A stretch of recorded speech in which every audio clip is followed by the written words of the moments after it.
Hello everyone, welcome to Super Kalam. I am your mentor and teacher Arpita Sharma.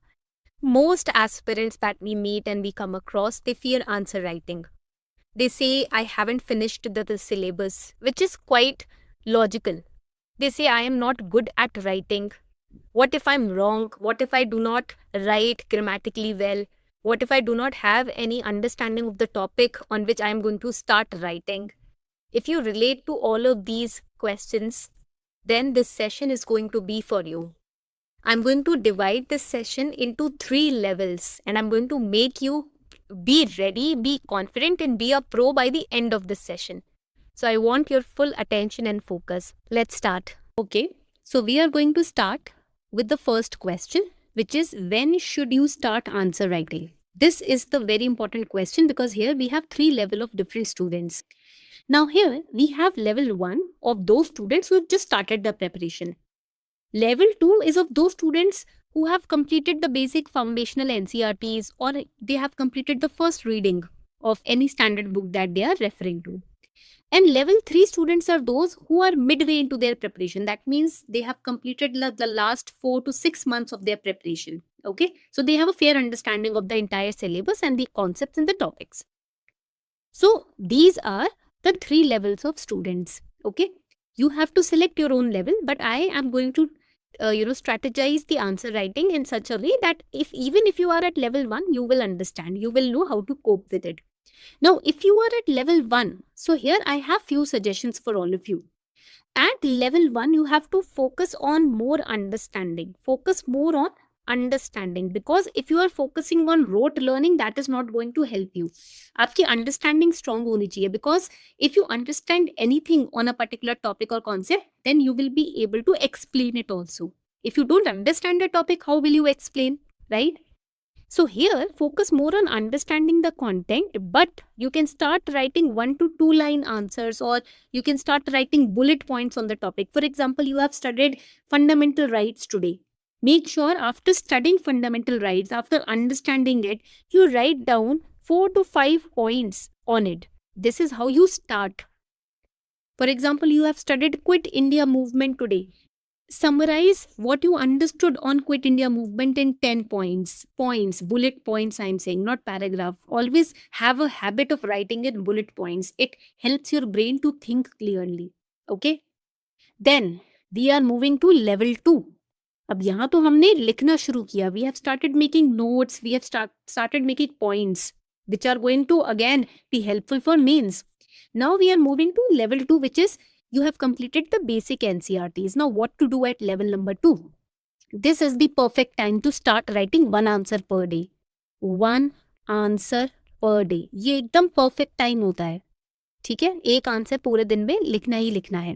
You can either pick GS paper 2 or you can pick GS paper 3 or you can pick any easy current topic. I'll show you how you can pick that. Or you can use previous year questions. For example, you have studied, let's say, cloudburst today. Go to the last 4 to 5 years previous year questions of mains, GS paper 1 and see if there was any question asked by UPSC on cloudburst. Start attempting it after understanding. And then if you are at level 3, अगर आप level 3 पर आ गए हो तो level 3 पे क्या करेंगे? Level 3 पर you have to target 2 to 3 answers per day. You can include GS1 and GS4 ethics case study. Don't wait till prelims are over. You will panic in mains अगर आप prelims खत्म होने तक का वेट कर रहे हो, because between prelims and mains we have only few weeks and those few weeks have to be utilized only for revision. Okay, now coming back to level 1, you have just started your preparation. Now how to start making notes also? Notes भी कैसे बनाएं? Now you have to start with current affairs. So for this, I want all of you to go to Super Kalam. In the current affairs section, you will find both the Hindu newspaper and the Indian Express newspaper covered every day from Monday to Sunday. है ना? तो जैसे for example, let's say you go through US bombs Iran's Kharg Island, Tehran hits back. You will understand first of all कि what is the Kharg Island, where is it situated, what is in news, क्यों news में है ये खर्ग island, with important diagram, important map, and then over here you will see कि Iran क्या step ले रहा है, कौन से कॉन्सेप्ट्स इसमें इन्वॉल्व है, सब आपको इस पर्टिकुलर आर्टिकल, इस पर्टिकुलर न्यूज से रिलेटेड पता चल जाएगा. Once you understand that, then you will understand how UPSC looks at these articles, these current affairs from mains perspective. UPSC कैसे क्वेश्चन पूछ सकता है? Either UPSC can ask question based on impact कि right now Kharak Island is critical to Iran's oil exports, right? It is country's primary oil terminal.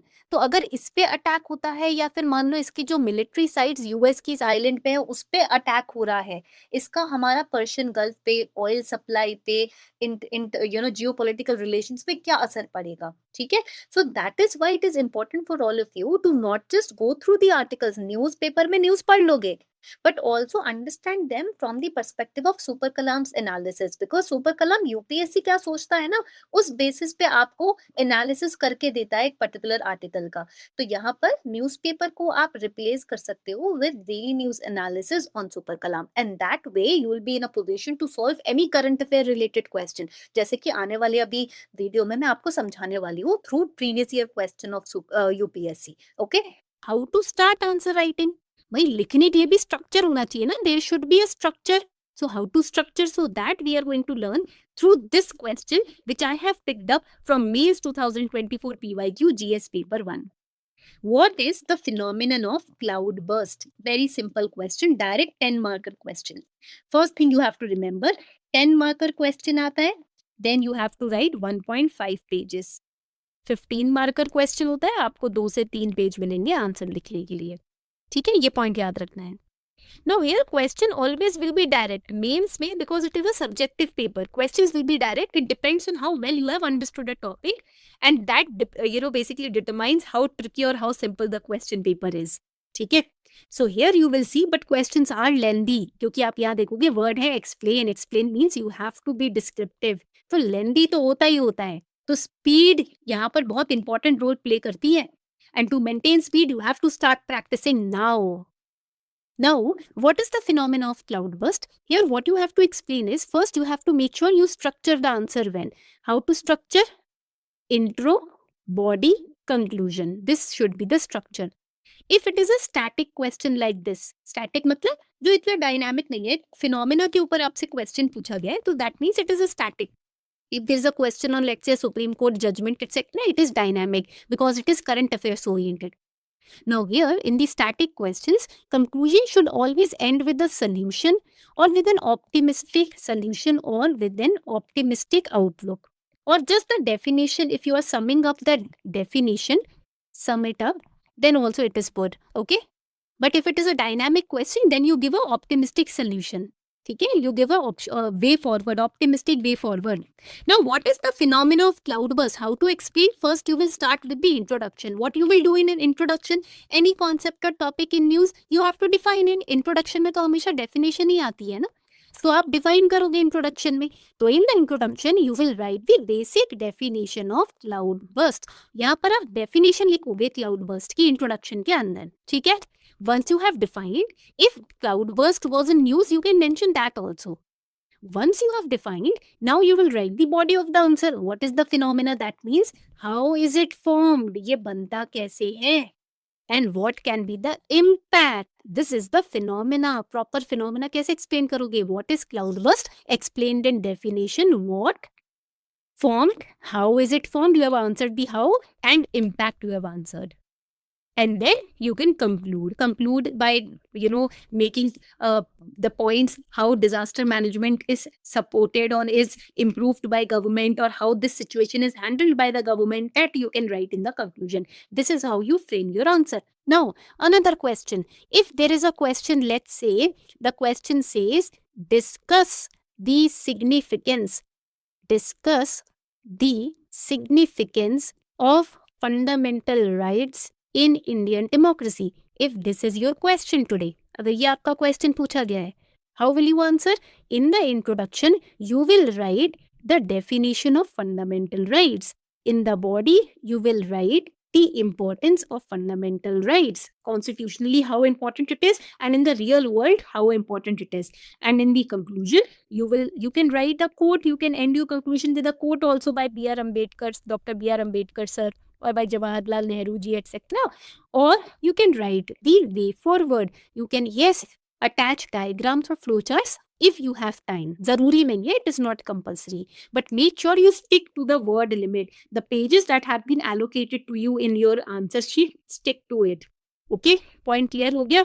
Now, here you can see, first step is understanding the question. We have done that. Step number 2 is start with basic structure, introduction, conclusion. We have done that. Stick to word limit. We have done that. Now comes the evaluation. For that, you have Super Kalam, your super mentor. Okay. So, वो problem भी solve हो गई है. Now, there are few recommendations as your mentor and teacher that I want to give you. There are some common mistakes that you should avoid. For example, writing like a school essay. वो नहीं करना. जैसे school में ऐसे लिखते थे 1-2 page पर, वो नहीं है ये answer. You have to stick to the word limit. You cannot extend as you like. And you have to make sure that you are structuring it. School में हम स्ट्रक्चर में ही देते थे कोई, राइट? इंटरलिंकिंग में ही होता था, लिखते जा रहे हैं. Here you have to follow a basic structure. If you are ignoring the syllabus while writing, that is also wrong, right? Make sure you are in touch with the syllabus, the foundations. Then over depending on coaching notes, that is also wrong. Depend on your own understanding. Do not cram things. एकदम रट्टा लगा के ही सब कुछ नहीं चलना है. Logically चीजों को समझना भी है. Only then you can establish interlinkage between answers. Memorizing topper copies without context is also wrong.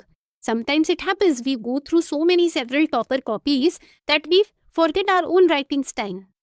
Skipping answer writing till after prelims, that is also a mistake that you should avoid, because after prelims you will not have a time to start something afresh. That time is utilized only for revision. Okay, and these are some recommendations that I will suggest. First, practice one answer per day. Start with developing this habit. I have shown you how you can use the Hindu newspaper for writing answers from Super Kalam's news analysis, and how you can use previous year questions. And use Super Kalam for instant evaluation so that your time is saved in investing in other subjects or your optional. Okay. So this was all about understanding how to start answer writing, how to write an answer, and when you should start answer writing.